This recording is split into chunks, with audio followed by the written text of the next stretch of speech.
Welcome back to the ridiculously messy House of Hanover.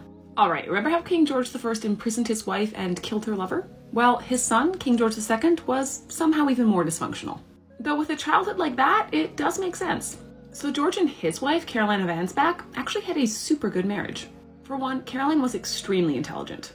George wasn't, but he did have enough brains to let her do the thinking. All in all, they worked well. Where they really messed up was being parents. When George and Caroline went over to England to become the Prince and Princess of Wales, they left their firstborn son Frederick at home. And they didn't see him for another 14 years. In fact, they only invited him over when they became king and queen. And by then, bad things had been happening. The newly minted King George II and Queen Caroline were aghast to find their son was a womanizer, gambler, and all-around cad. But hey, his parents did abandon him, and Frederick did not waste time letting them know how much he hated them. Get this, when George briefly got lost at sea, he returned home exhausted and took to his bed. Frederick took this time to spread a rumor, just for funsies, that his father was dead. This then forced a feverish George to clamber out of bed and prove to the public that no, he wasn't. Okay, then, when George and Caroline married Frederick off, that just made it worse.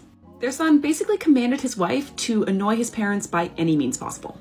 Frederick frequently told the girl to arrive at chapel late so she'd have to rudely push past Caroline to get to her seat. And my personal favorite? When his poor wife got pregnant and went into labor, Frederick secreted her away in the middle of the night so his parents wouldn't be present at the birth.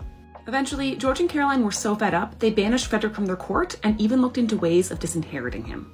Caroline hated Frederick so much at this point that she once spat at her own son as he walked by. "Look, there he goes, that wretch, that villain. I wish the ground would open this moment and sink the monster to the lowest hole in hell."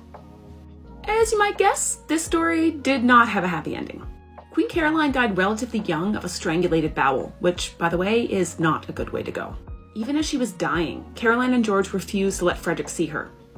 And she banned Frederick from attending her own funeral. And there was one more tragic twist. After all that, Frederick didn't even get to become king. He died suddenly at 44 from a pulmonary embolism, and his father outlived him. Instead, Frederick's son went on to become King George III. And, as we'll see, led an even messier life.